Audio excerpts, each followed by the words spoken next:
Thank you so much.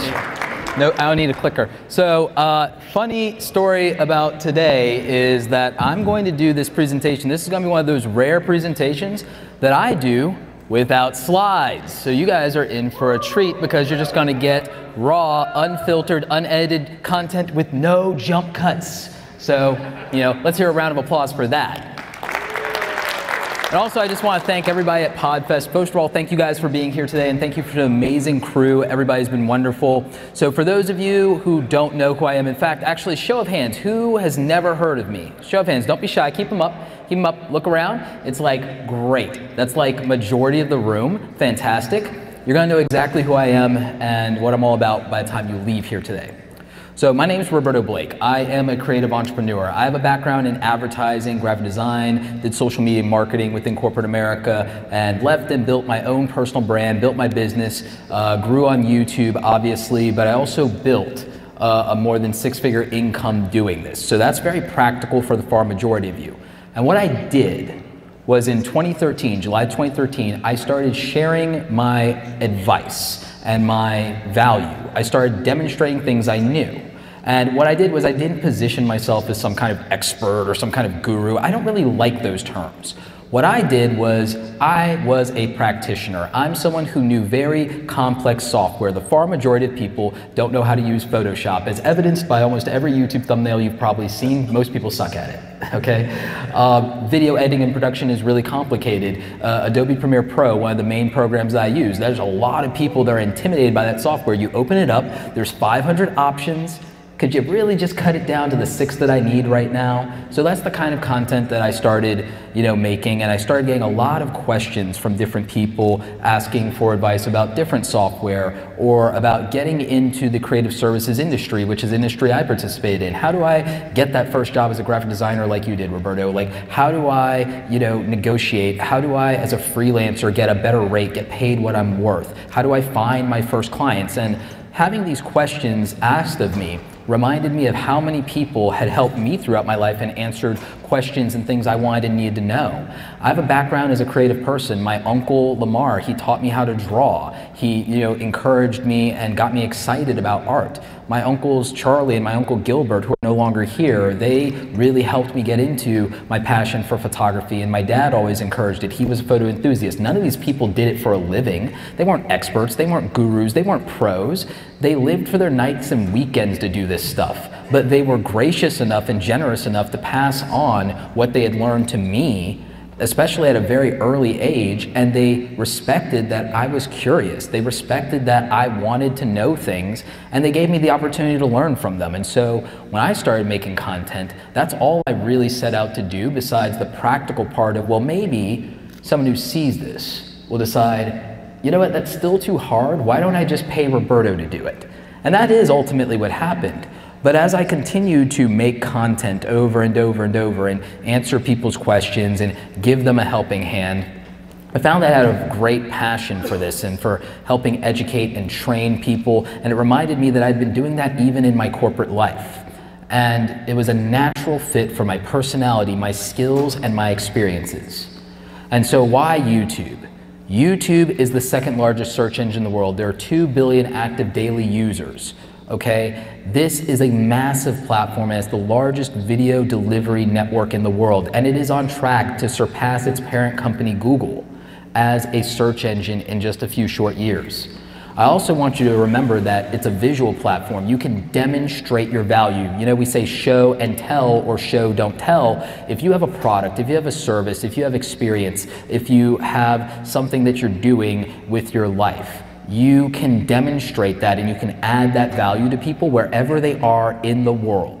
And it is amazing that you can do that. And you can get very micro-specific down to a type of person, a type of software, a type of job. You can speak to the experiences that are unique to someone in your position. There are so many people with families that have children with disabilities that I see making content for those other families that don't have somebody, they've never had that experience. They have someone they can reach out to now, or somebody who can give them a little bit of advice.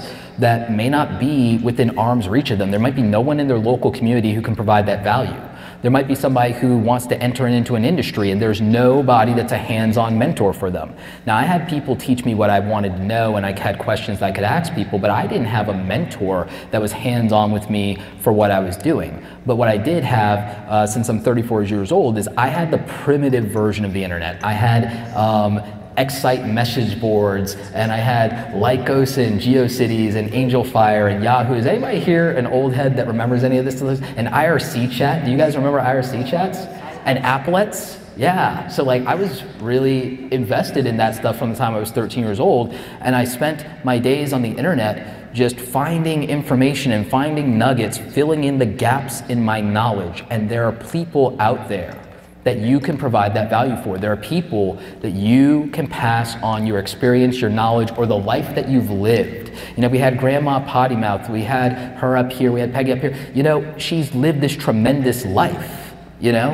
And there is a lot of people that, unfortunately, they can't speak to their grandparents, they can't reach back in time and hear those stories, but they can live vicariously through people who share their experiences on the internet. And that's important. That leaves that information for another generation. That creates a legacy.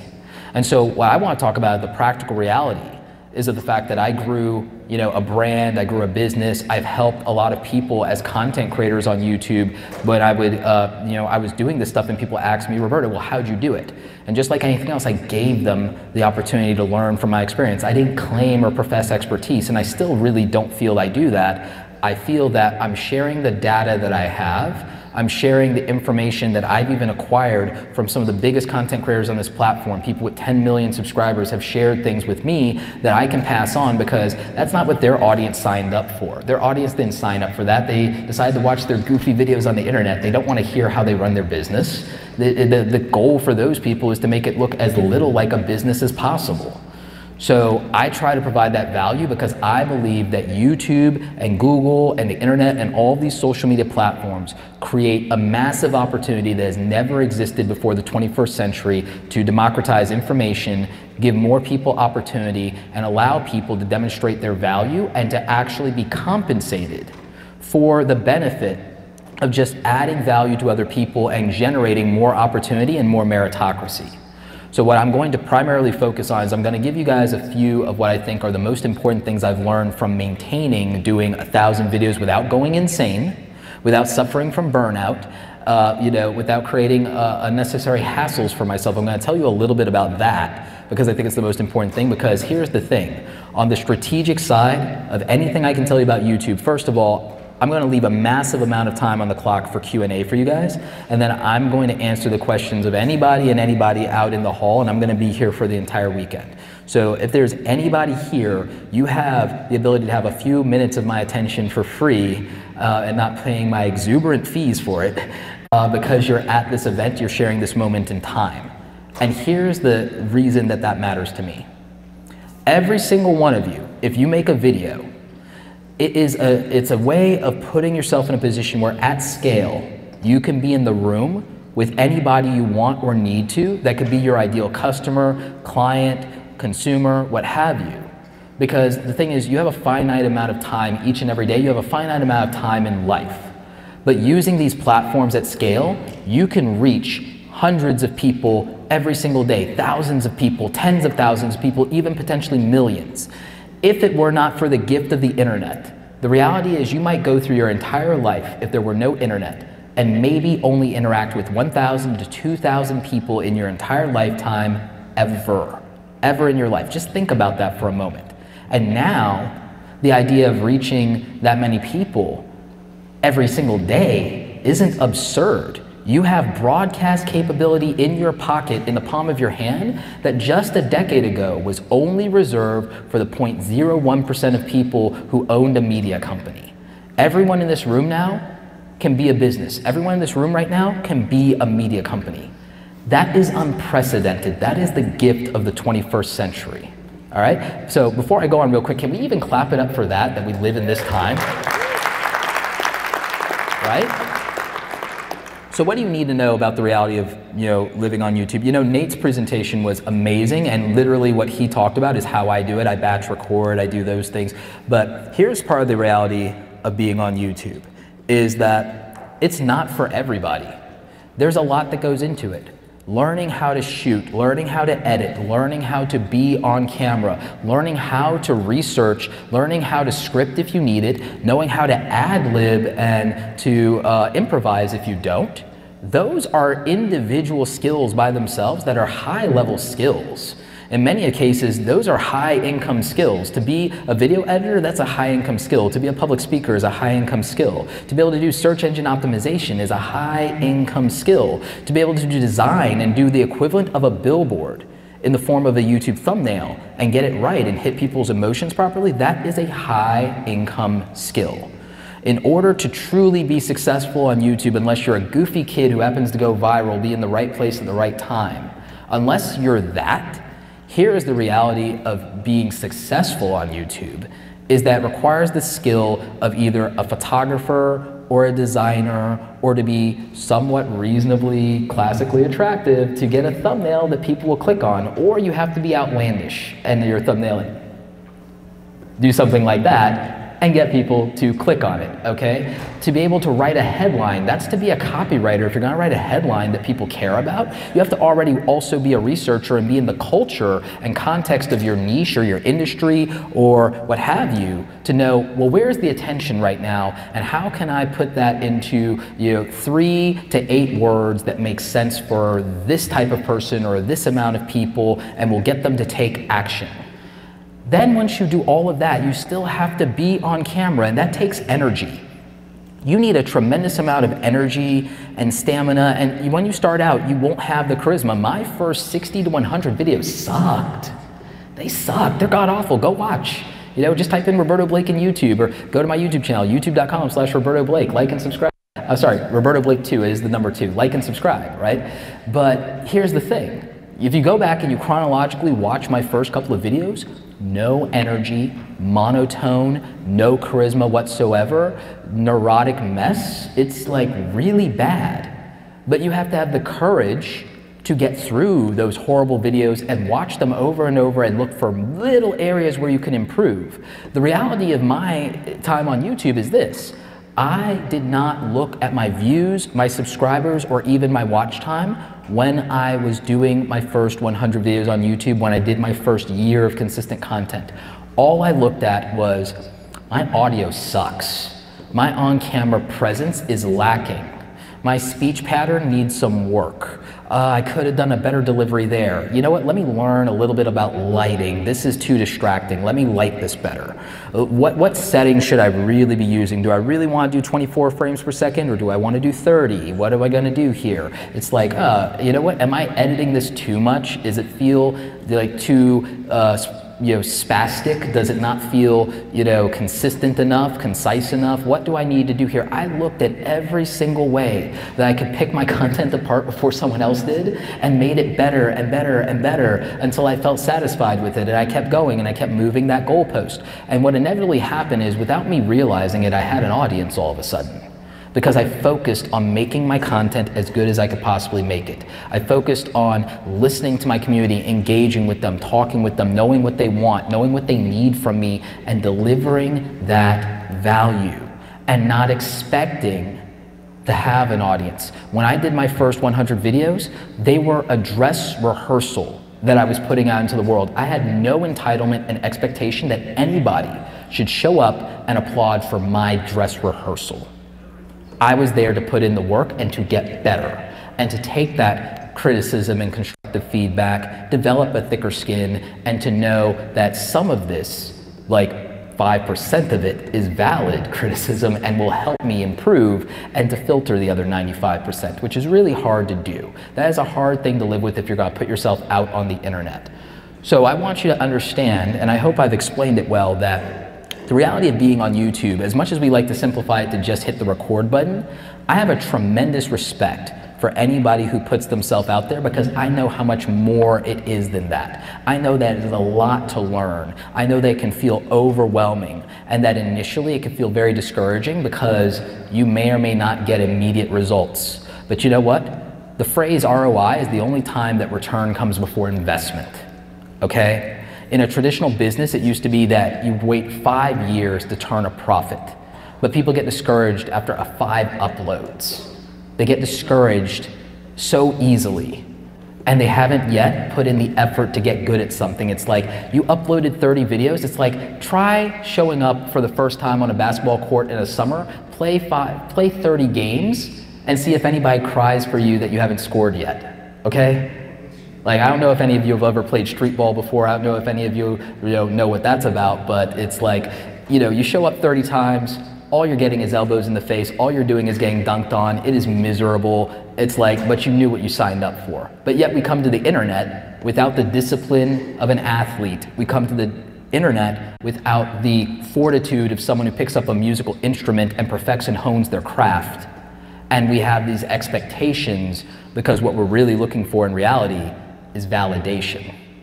And so once you get past that, the rest is a little bit easier, it's a little bit more straightforward. You learn to live with your content because you're doing what you care about and you're adding value to other people, and you have the courage to know that it's more important to show up for them than to make something that you're absolutely 1,000% happy with. It's more important to show up and deliver an 80% than show up late or not at all, chasing perfection.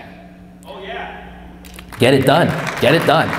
Done is better than perfect. Perfection is poison. Perfection is poison. Cut it out. Cut it out. So, with all of that said, I've got about 8 minutes on the clock. I'm going to steal about 2 to 5 more just because I'm me.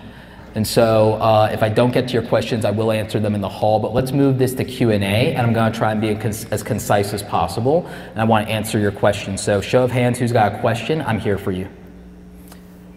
The gentlewoman in the front. How you doing? I'm doing awesome. How about you? Great. I'm actually so glad to hear that you're a creative entrepreneur. Because so am I. And actually, the question is about that. As people who might not have a YouTube channel but kind of want to get into it, should we be looking at others who are doing similar things and maybe reaching out in some way? And if so, what's the best practice to create that kind of connection between others who are doing similar things? Well, that's a tremendous question. I'm glad you asked it. So if you haven't started a YouTube channel yet, show of hands, who hasn't started a YouTube channel yet? Who's not on YouTube yet? Show of hands, keep them up. Look around, realize you're not alone. Those are your partners in crime. Those are the people on your journey. What I would say is that the practical thing that I see people in my ecosystem do is they start by interacting with me on a regular basis before they ever ask for help or advice or for anything, is they interact with me a lot. They help my community. They reply to other people in the comments, and I see that, and I appreciate that. And then those people become top of mind with me. So I would say do what you can to become top of mind with somebody that you admire in the space, that you would like to be a contemporary of. If you want to be a contemporary of somebody, you can be a fan first, and you can really interact and engage with their content. Pat Flynn was a mentor of mine from afar that I engaged with his community a lot before we ever became fast friends. And I'm glad that for a number of years now I can actually call Pat a friend, because before that, he was someone I admired and was a mentor for afar for me. And so you become somebody's friend or contemporary by really, honestly, investing in them. And sometimes you might not feel like you can create value for them, but those people care so much about their community that if you can create value for the other people in their community and be a source of support there, that's going to mean a lot, and it's going to keep you in their mind, which means when you reach out, they're receptive.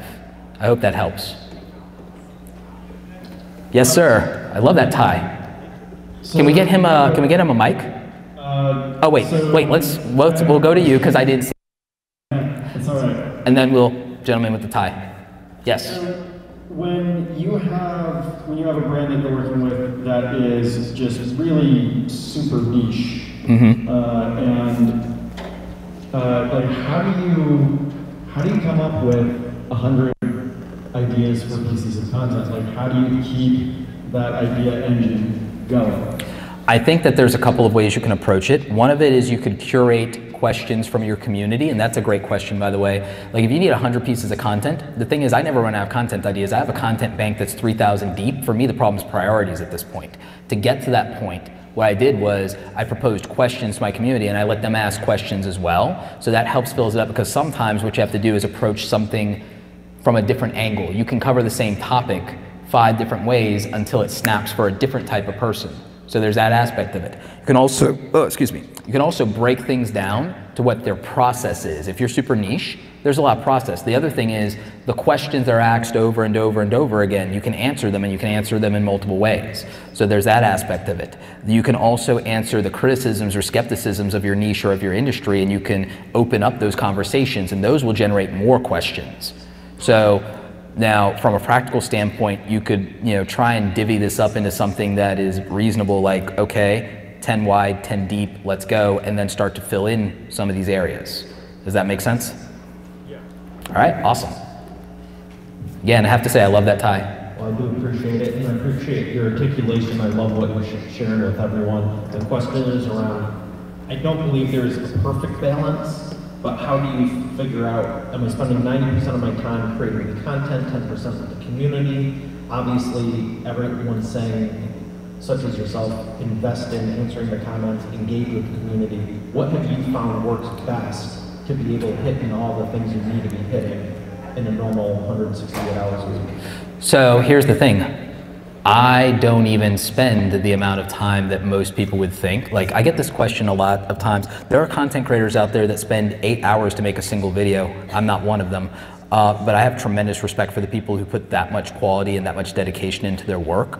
Now, some of those people, I've helped them realize that they could get the same outcome and spend 3 hours on it because their workflow is the issue. What I've done over the course of 1,000 videos is I've ruthlessly refined my workflow and my systems because I thought about how would I produce a soap opera that has to go out Monday through Friday. And then I really thought about that, and I researched and I realized, well, they don't film, edit, and then put the soap opera on air. They don't do that. They do it in batches. They film sometimes weeks or even months ahead of the curve. So I thought about those things. The engagement question, in addition to refining the process of how much time you're spending on making something, the most important variable, I think, a lot of times in the YouTube algorithm is first day engagement and first hour engagement. And you'll find that's true across most social media platforms, is the first hour that something's public and the first 24 hours that something's public is that sweet spot for when you want the most juice out of it initially to ramp things up. Now, my method for that is you could prioritize engagement, as long as if you schedule your content to release at a time where it's not a conflict for you to engage with the community for that first half hour, first hour the most, that's valuable. But if you communicate to your community that that's also how you're going to do it, you'll find that more people show up early for you. They turn on notifications, they participate as early as possible because they want your attention, they want access. So now you can leverage that access as an algorithmic advantage, okay? And you can set an expectation. Now, here's a strategy for being inundated with a lot of signals and social media and things like that. I call it breakfast, lunch, and dinner. After a meal, when the itis is setting in, you could just take 5, 10, or 15 minutes and just interact with your social after breakfast while you're just sitting there on the porch reflecting. Well, if you're me, you're sitting there in Georgia on the porch after that breakfast, just like, so then you can engage while your stomach's settling. Then, after lunch or after that workout, it's the afternoon. It's like, let me take a breather here, reply to these comments, do that, and then, dinner, afterward, when you're really tired now and you got that, you're settling in, here's the itis again. It's like you just stuffed your face. You're just like, all right, answer these questions for 15 minutes, grab a shower, turn in. So breakfast, lunch, and dinner. That's a very easy management strategy and style that lets you compartmentalize putting 15, 30 minutes, in intervals throughout the day. Usually I would say cap it at anywhere from 5 to 15 at each of those 3 intervals, but it still lets you have a level of dedication and engagement with your community, and they respect it, and they'll start to see your patterns a little bit if they're smart, and they'll prioritize how you interact and realize, okay, you know what, I'm more likely to get that interaction during these periods of time, and so on and so forth. So does that answer your question? It does, thank you. Yes. Awesome. Yes, sir. My name is Dallin. Very cool. Thanks a lot for all. And you said your name was? Dallin. Very cool. Dalian? Dallin. Like Dallin. Okay, right on. My question is, for new YouTubers, especially someone who's transitioning from the podcast world where for most of us you're not on camera, most of us are just audio. Yes. You gotta just talk behind the scenes, do what you gotta do. But now we're transitioning to this on-camera world. I wonder what's your best advice for just trying to get your true personality to come across to the audience? Because for me as a new YouTuber, it's still at a point where I don't feel like people are seeing the real personality. You're so caught up with the cameras, and you're trying to figure out how to present on screen. Right. So it might feel okay when you're recording, and you look back at the video and you're like, why do I not seem as energetic as I feel in my head? So the first thing is you have to usually just suffer through it until you nail it. So that's a tremendous question. I super appreciate it. When you're first doing YouTube, whether you're a podcaster or anything else, what you'll want to do is, one, maybe what you record, you don't always put it out. Maybe you get through practice runs. The first thing you have to get used to with YouTube is the idea that like you're gonna be judged, and that's why you're neurotic on camera, is because you know people are gonna see your face, judge every expression, judge every tick, psychoanalyze you. You know that's gonna happen, but you get used to it, I think, and get your feet wet with Instagram because it's temporary. Okay, so at least with Instagram Stories and Instagram Live, it's temporary. For those of you, if you still care about Snapchat, I guess you could do it on Snapchat. It's like, and yes, I did just shade Snapchat, so there. But like so I would say you do that. But here's the other thing you could do. Look at what makes you the most comfortable and don't think like a YouTuber, especially if you're a business person. If you're a business person, don't think like a YouTuber. Think like a business person that is broadcasting themselves or putting out a TV show or a Netflix series or whatever, and do this. Look at what environment makes you comfortable. Are you comfortable at home? Are you most comfortable in the office? If you are somebody, are you more comfortable if you talk to another person versus talking to the camera? So now you just record the interaction. You don't have to look directly at camera. You have to look at that person, and we're all just watching, we're flies on the wall watching the interaction in the back and forth. So if you're an interviewer and a podcaster, maybe that's what it is. There's some people now that are adopting Gary Vee's guerrilla style of filmmaking, of having somebody film and follow them and edit and do those things, because that means they can just live their life and the interactions are recorded, or they can conduct their business and the interactions are recorded. So we're seeing business vloggers now, which is fascinating. So you have to find, well, what's my style of comfort to be on camera? Maybe some of you don't talk directly to camera. Maybe some of you do voiceover because you're used to podcasting, and then everything is cinematic and it's just a narrative video. And again, some of you, the frequency thing, they upload every week. Some of you, that's not even gonna work for you. Some of you, what you really need to do, some of you need to just produce a Netflix style series of 8 episodes per quarter or something like that in seasons, and then spend year-round marketing that as evergreen content, that's hero content that sits above.